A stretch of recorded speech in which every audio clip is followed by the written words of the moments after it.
Shooting দেখতে গিয়েই বদলে যায় জীবনের পথ।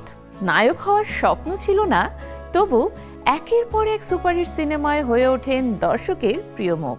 ফোক অ্যাকশন জগতে তার দাপট ছিল অপ্রতিরোধ্য। ক্যারিয়ারের শুরুতেই টানা সাফল্য, আজও যা বিস্ময় জাগায়।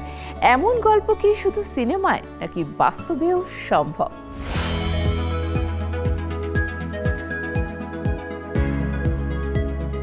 বাংলা চলচ্চিত্রের এক অনন্য অধ্যায়ের নাম ওয়াসিম, যার যাত্রা শুরু হয়েছিল একেবারেই অপ্রত্যাশিতভাবে আর শেষ হয়েছিল এক কিংবদন্তির মর্যাদায়। চাঁদপুরে জন্ম নেয়া মিসবাহ উদ্দিন আহমেদ ছোটবেলা থেকে ছিলেন দৃঢ়চেতা।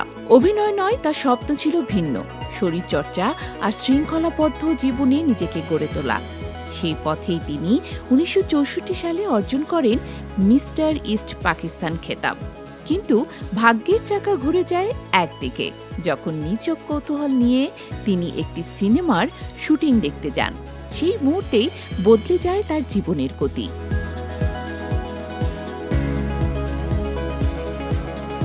প্রথমে সহকারী পরিচালক, তারপর ছোট চরিত্র, এরপরেই যেন রূপালী পর্দা তাকে নিজের করে নেয়। রাতের পর দিন চলচ্চিত্রের মাধ্যমে নায়ক হিসেবে আত্মপ্রকাশ, আর সেখান থেকে শুরু এক অভূতপূর্ব সাফল্যের গল্প।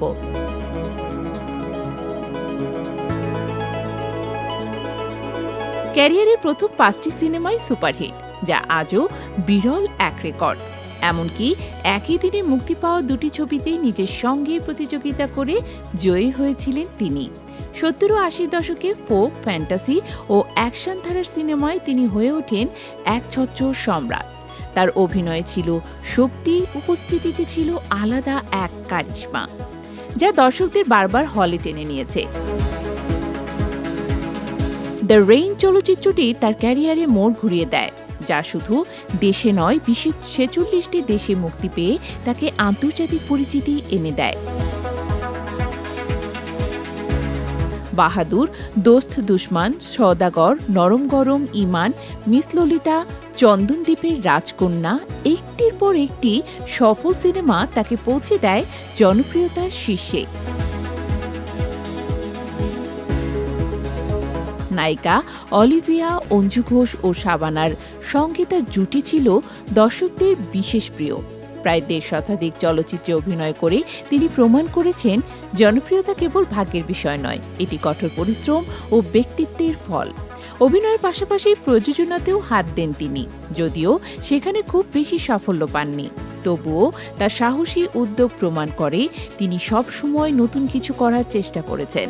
2009 সালের পর ধীরে ধীরে নিজেকে আড়াল করে নেন, কিন্তু তার সৃষ্টি থেকে যায় দর্শকের মনে। ওয়াসিমের জীবনে আসলে এক সিনেমার গল্প, যেখানে স্বপ্ন ছিল না, কিন্তু সাফল্য ছিল আকাশ ছোঁয়া। একজন বডি বিল্ডার থেকে সুপারস্টার হয়ে ওঠার এই যাত্রা আজও অনুপ্রেরণা হয়ে আছে। 2021 সালে তিনি পৃথিবীকে বিদায় জানান, তবে পর্দা সেই রাজপুত্র আজও বেঁচে আছেন তার অসংখ্য স্মরণীয় চরিত্র আর অমলিন জনপ্রিয়তায়।